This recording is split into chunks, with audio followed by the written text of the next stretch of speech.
Hi friends, thanks for joining Bobby and I for the very last story for this Easter week. You know what tomorrow is?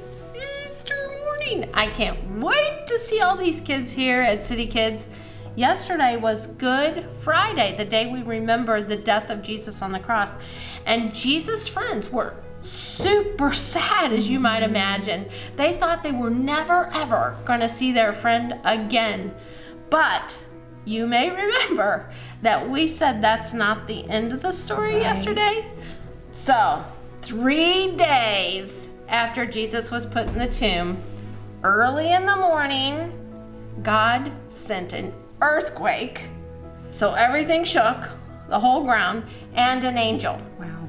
The angel stood before those Roman soldiers that were guarding that tomb, those tough Roman soldiers, and they fell down. They were completely terrified when they saw this angel standing there. And then the angels are very strong. Sure. And they just rolled the huge stone away that blocked the entrance to the tomb where Jesus had been buried. And then the angel just like sitting up there. I don't know. So pretty soon along comes Mary Magdalene, a close friend of Jesus, and some other women. And they had come to the place where Jesus was buried to wash his body and do sort of a proper, instead of a rush job, a proper burial experience for him. But when they arrived, they discovered, what? The stone has been rolled away and the tomb was wide open. I bet they were surprised. I bet they were. So they looked inside, and they were, of course, expecting to see Jesus' body all wrapped up in strips of cloth, but he wasn't there. Jesus was gone.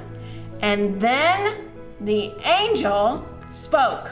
He did. He said, "Don't be scared. Jesus is not here. Tombs are for dead people, and Jesus is not dead. He's alive again." Yes! Everyone but Mary was like, what? And they ran lickety-split home. And then Mary was left there by herself, and she heard someone else in the garden. She thought it was the gardener, but she turned around and she said something. She did. She said, "I don't know where Jesus is. I can't find him." And so then the man spoke. All he said was her name, Mary. She knew instantly it was Jesus. It was just too good to be true. He was like really alive.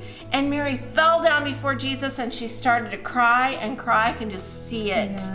And she wanted to hold on to him. Like, you are not She was so happy. I know, you're never going to get lost from me again. But Jesus said something to her. He did. He said, "Mary, I'll always be close. Now go and tell the others that I'm alive." Wow. So Mary, I bet, I can't run very far, but I bet if that happened, I'd run like Mary. Right. Mary ran all the way back to the city to tell the others. And Peter and John heard what she had to say, but they just had to go see for themselves. So then they had this big race to see who could reach the tomb first. And they looked where Jesus was. They looked inside the tomb, and they saw that what Mary said was true. The stone had been rolled away, and Jesus was gone. The very worst thing in the world that had happened to Jesus, death, had now come untrue. Wow. Oh, we have one more egg, right? Oh, we do. We do. Oh, okay. That's a quiet one. It is. Oh, nothing in there. Oh, of course. Of course, it's empty because this is what Easter's all about. Once Jesus was dead, but now he's alive. Happy Easter, everyone, Happy from Easter. Bobby and I. See you tomorrow at City Kids.